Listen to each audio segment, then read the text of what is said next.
Hi, this is Imran Chaudhry. I'm the Chief Architect of Healthcare and Life Sciences at MarkLogic. I want to bring you a quick update of COVID near me, where we have been working on an application that can help you detect and visually see where the virus is across the U.S. and, for that matter, across the world. Here we're looking at the eastern half of the United States. It's kind of interesting to see where the heavy concentrations of the coronavirus are, but really the true function of the app is to give you the local view, and hence the near me part of the name. If we drop in towards Chicago, eventually we'll get to the point where we're looking at counties. And here what we can see are the active cases in each of the counties near Chicago. So if I click on this, I can see 32,000 active cases in Chicago.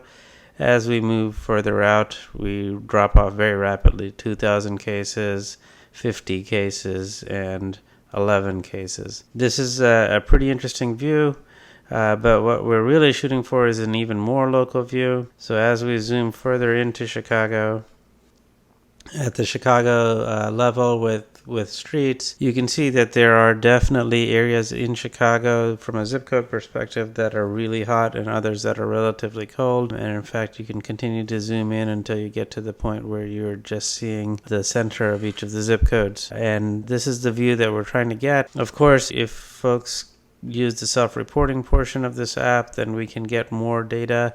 The idea behind the self-reporting portion is really to allow you to anonymously report whether you have the virus or not. We do not keep any user information at all other than geospatial information. So if I go ahead and click next, I'm going to say I'm going to have some symptoms to report, and then I can click next. And of course, if you are having real problems, please dial 911 or your doctor and so on. But if you want to just report where the virus is, because that's what we need folks to do to help other folks avoid it, you can go ahead and put in your symptoms. I especially find the loss of smell interesting. And you can also punch in the date the symptoms began. Let's say they began a few days ago. Confirm. And then, have I seen a physician? No. Have I been tested? And then I can go ahead and hit submit. If I have been tested, we'll just ask what kind of test, a viral or an antibody test, and when you were tested. So let's just say we were tested today, and then you're ready to submit. So that's a quick overview of the self-reporting feature. We also have the ability for you to look at a map and look at places where you can get tested. If I go ahead and click on this, I can see that Rush University is doing testing.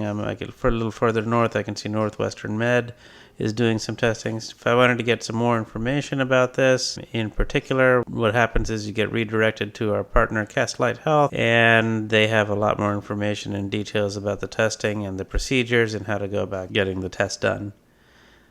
Also want to take a really quick second to thank all of our partners. We've had a lot of people helping out to make this application a reality. The other thing I'd like to bring your attention to is a nonprofit called Aydia. That nonprofit is helping us with the publication and development of the app. And in particular, if you go to their site, you can actually go to the COVID-19 web map view. So it's essentially all of the features that you have in the web, but you can actually run it through your browser. Here we are at the browser. Again, you can see where COVID-19 is occurring. So I'm just going to zoom out a little bit and go to the same Chicago area and give you the similar kind of view that we had before. In this particular view, the heat map is actually getting even more interesting because the heat map does provide a very interesting overview of the data sets that are being generated. I'm going to turn off test sites, just zoom a little bit further into Chicago and take a look at local information. All right. Thank you so much for listening and watching. And be on the lookout. And if you want to access this right now on your phone, just go to covidnearme.aydia.org, AYDIA. Thank you.